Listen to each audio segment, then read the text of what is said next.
Hello everyone. I welcome you all to my YouTube channel Trinity English Joseph. For all the aspirants of DSC and all other competitive examinations and all the students and whomsoever are interested or enthusiastic to learn grammar, I welcome you all very graciously and happily and heartily to my channel. Today we are going to learn one of the most important topic, that is verbs. How a human being feels hard, very important. In the same way, verbs are the most important part in the sentence. Now let us look at the verbs. How many types are the verbs? First of all, what is the verb? How many kinds of verbs and what are they? And then what are the remaining things in the verb? So now let us look at the topic called verbs. Hello friends, I welcome you all once again to my channel. And before you just watch, please like, follow and subscribe my channel for more updates and videos. And without any delay, let us enter into the videos. The today's topic, as I already told in my introduction, is the verb. Now, what are verbs? How are they grouped? And all the other information now let us look at. First, what are these verbs? So, verbs are sometimes described as action words. This is partially true. Many verbs give the idea of action, of doing something. For example, if you just look at run, fight, do and work, convey action. And if you can see here the picture, so some people are jumping into the swimming pool. So this is also a kind of action. If you see here, but some verbs do not give the idea of action. In all the verbs you don't find the action or the work, something done. They give the idea of existence, of state, of being and so on. They also speak about the professions of persons. For example, be, exist, seem and belong convey state, and doctor, lawyer, engineer convey profession. So in this way, the verbs not only speak about the action, they also speak about the existence, state of being. Coming to further more about the English verbs. The term verb is from the Latin, which is verbum, meaning action. Although it is the word of a sentence, a thought cannot be expressed without a verb. For example, if you just look at these two examples, the child plays the football very well. And then coming to the second one, the child football very well. If you just look at these two sentences, the first sentence is with verb and the second sentence is without the verb.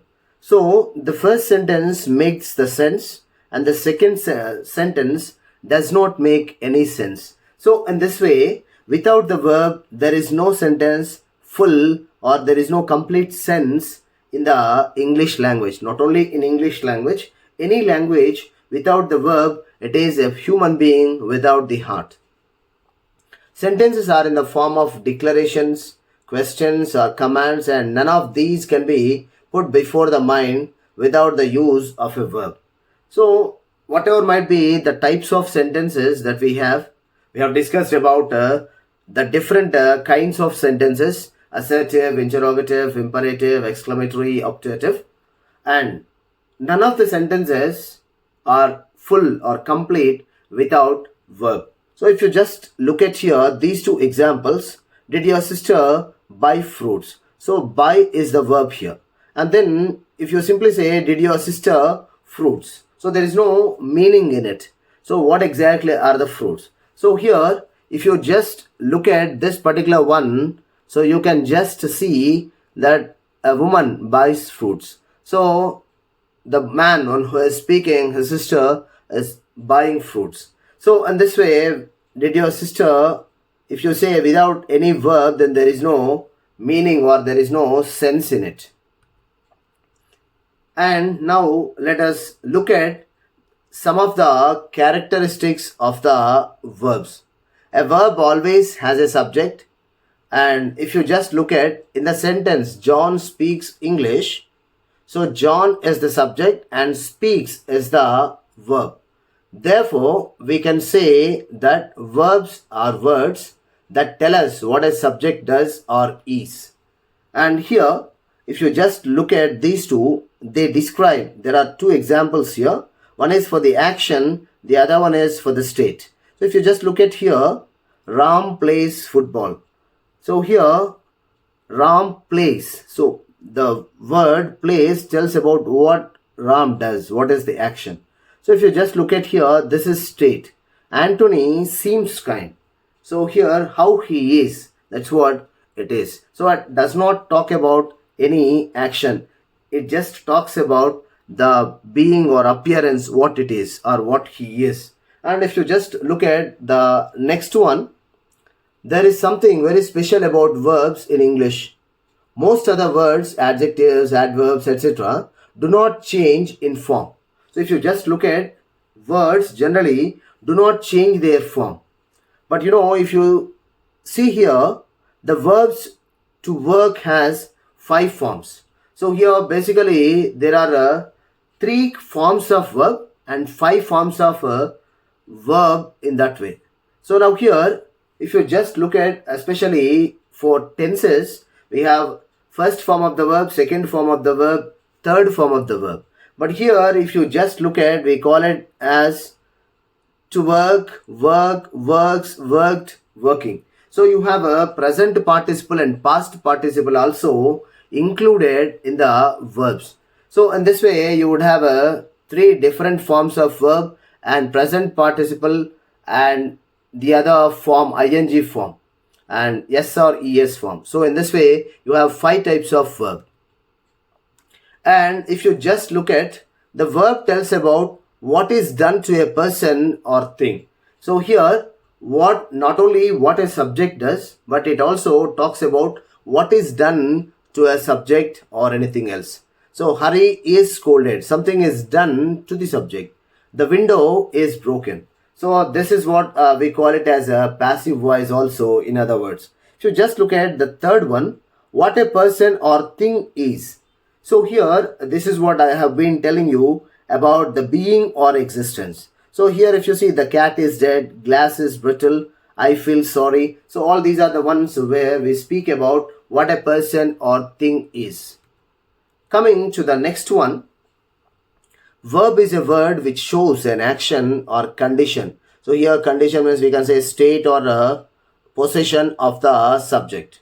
And if you just look at, I have a car. So here when I say I have a car, it talks about the possession that I have. So this verb or the word have talks about the possession or the belongingness or the ownership of it. So coming to the next, if the verb shows an action, then it is called an action verb. So friends, if you just look at, if it talks about the action, then it is called as the action verb. So if you just look at here, I teach English. So here the moment I say I teach English, so it talks about the action. So coming here, the next one, if the verb shows the condition or state of the verb, then it is called a condition verb. So if the verb shows the condition or the state of the subject, so how it is, how the subject is and what is the state of the subject, then it is called a condition verb.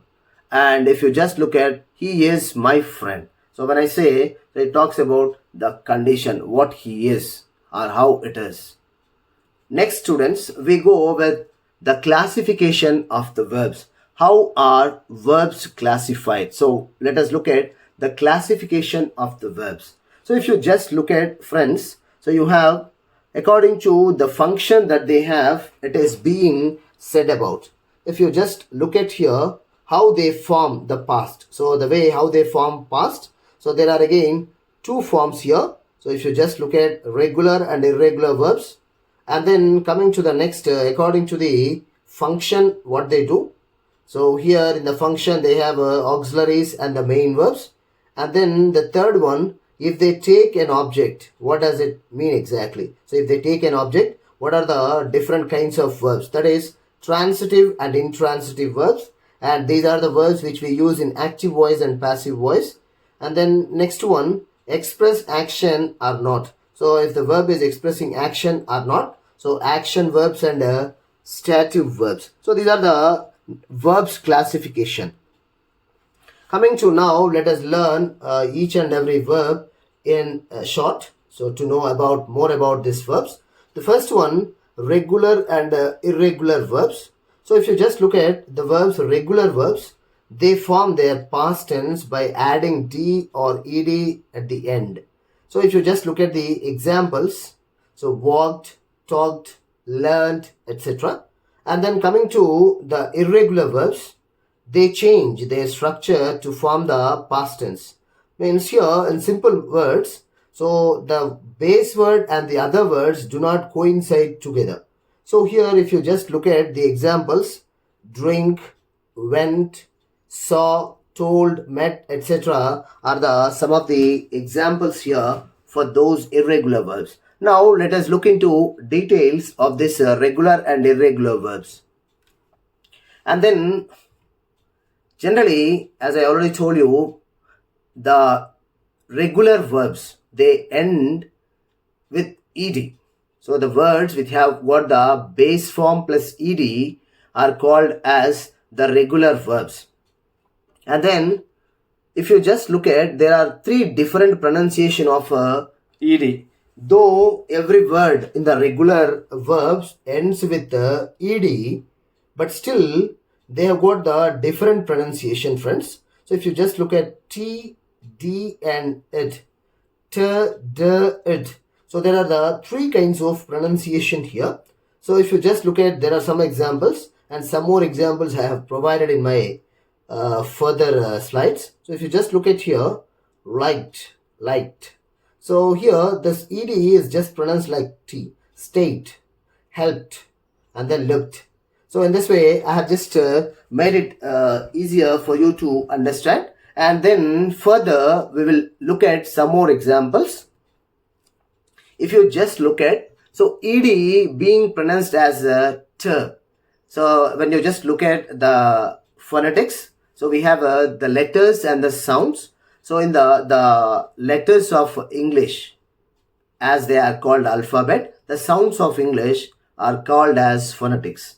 And then here if you see announced, asked, baked, balanced, brushed, developed, dressed, dropped, faxed, fixed, hoped, impressed, increased, influenced, introduced, liked, locked, missed, packed, parked, passed, practiced, produced, promised.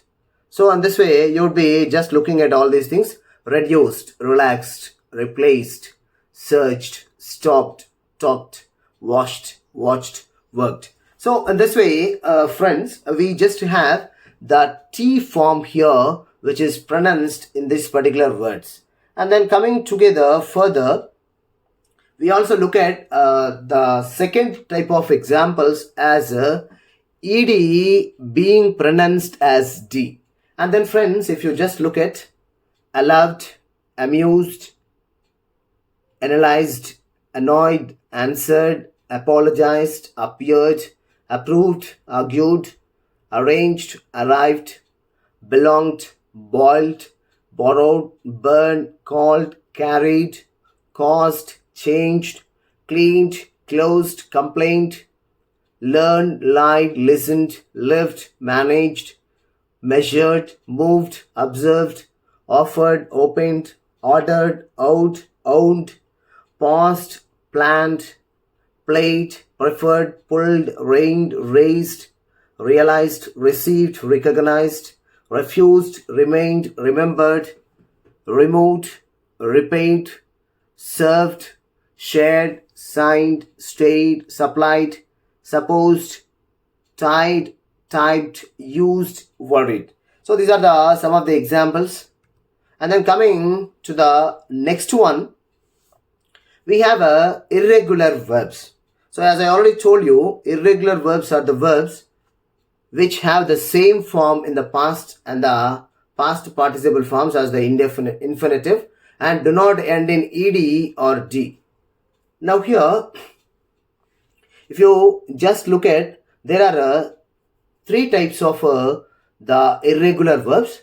The first one is all the three forms are alike. So all the three forms in the infinitive, or we also call it as a base form of the verb, and then past tense, and then past participle. Friends, if you just look at, so all the three forms, first, second and third, so V1, V2, V3, all the three forms, they just appear in the same way.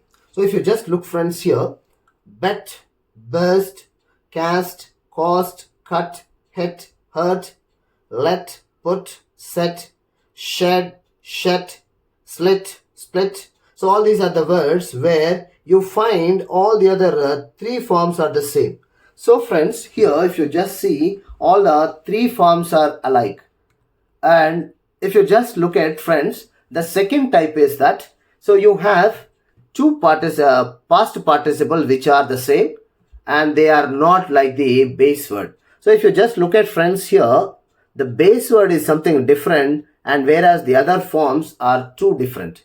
So here, the base form does not coincide with the other two forms. The base form is different and the other two forms, past tense and past participle form, they are alike.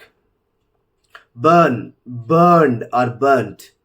Dream, dreamed or dreamt. Dwell, dwelled or dwelt.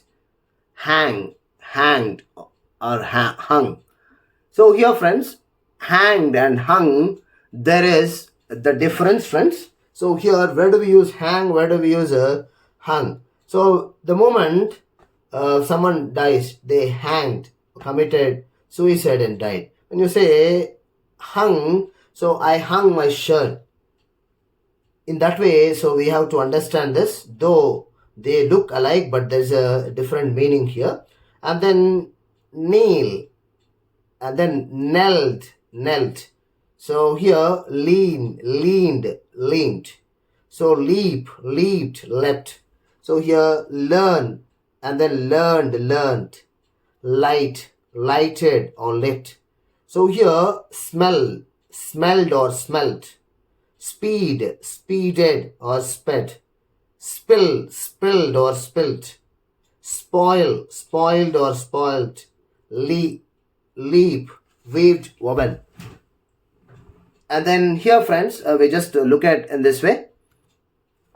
And here, if you just come to the third part, here what we understand is the three forms are completely different, friends. So the base form or the infinitive form does not coincide with the past tense and the past participle. So if you just look at, friends, here, so you have arise, arose, arisen. So awake, awoke, awaken, bear, bore, born, begin, began, begun, bid, bade, bidden, bite, bit, bitten, blow, blew, blown, break, broke, broken, choose, chose, chosen, do, did, done, and then draw, drew, drawn, drink, drank, drunk, and then drive, drove, driven, and then eat, ate, eaten. And of course, we can just look at many forms in that way. So some of them are that. And then now, friends, if you come, we will also look at one more part, that is helping verbs and main verbs. Sometimes a simple predicate is made up of two or more verbs. The main verb is the most important verb in the predicate, and whereas it comes last in a group of verbs. For example, he is working in the garden. So if you just look at that particular one, he has planted some tomatoes. So here, if you just look at the highlighted words in red are the main verbs. And coming here, friends, now we are going to look at a helping verb. So what is a helping verb? A helping verb can work with the main verb to tell about an action. The helping verb always comes before the main verb. These words are often used as helping verbs as you have here, am, is, are, was, were, has, have, had, and will. So these are the some of the helping verbs, and I'm going to make a separate video about the helping verbs, different kinds of helping verbs, how they are, what are they going to do. So about all those things I'm just going to talk about in a separate video, friends. So now in this video I'm just explaining to you about the main verbs. He is working in the garden. He has planted some tomatoes. If you see here, the words is and has, they are called as the helping verbs. And friends, they are placed before the main verb. And this is what we have to understand about. And coming to the next one, transitive and intransitive verbs. I already told you in my introduction about the verbs. I told you that this transitive and intransitive verbs are especially used in the active voice and the passive voice, friends. So if you are supposed to understand about active voice, passive voice, so you need to understand about the transitive and intransitive verbs. And another one more information is only transitive verbs are used in the active voice, passive voice, and intransitive verb we generally don't use them in the active voice and passive voice. And here there is only one particular thing where we use this particular intransitive verb. When we speak about the active voice and passive voice, we'll discuss about it. Now coming to the transitive verbs. Transitive verbs always take objects. Here you will always be able to ask a question beginning with what or whom. So in this way, here we speak about transitive means to get transferred from subject to the object. Here, when an action passes over from subject to the object, that is called as transitive verb. Here, I paid the bill last week. What did you pay? That is bill. She studies Russian. So here, what does she study? So here, these answer the questions what or whom. So thus they call them as transitive verbs. Friends, coming to the second one is intransitive verbs. So if you just look at the intransitive verbs, so intransitive verb do not take direct objects. So here the action remains within the subject itself. It does not pass over to the object. So thus here if you see, Peter's situation improved. So here we are only talking about the subject and we do not have any concern about the object. So in that way, we just only speak about the subject and that is called as intransitive verb. In means not. So which is not transitive or which does not get transferred from subject to the object is called as the intransitive verb. They slept peacefully. So it only talks about how they slept. So this is the manner how they are sleeping. So it is only talking about the subject and it has got nothing to do with the object. You can recognize that a verb is intransitive because it does not have a passive form. Simply, as I already told you, it is not used in the passive form. So how to recognize intransitive means the moment you don't have the passive form here for any verb, then we call it as the intransitive verb. Coming to the another set of verbs are action and non-action verbs. So here action verbs, they refer to real and concrete actions, what we do. Here if you just look at these examples, run, play, drink, jump, etc. So they are all action verbs. And the other one is stative verbs, means they refer to a state or condition which is quite static, which is not active, which is static. So here, friends, when we speak about the static conditions or stative actions, then we call it as the static verbs. So if you just look at, for example, hate, believe, contain, so all these things are called as stative verbs. So friends, I hope this video of mine hopefully is helpful to you, and I hope I have provided you enough and more information. So please, thank you all for watching this video. If you really like my video, please like, comment and share, and do not forget to subscribe my channel, and please even just beat the bell icon, click on the bell icon so that all the notifications you get. So please just give this information to all your friends also, because which is very informative to all of you. So see you in the next video about helping verbs. Until then, take care. Bye.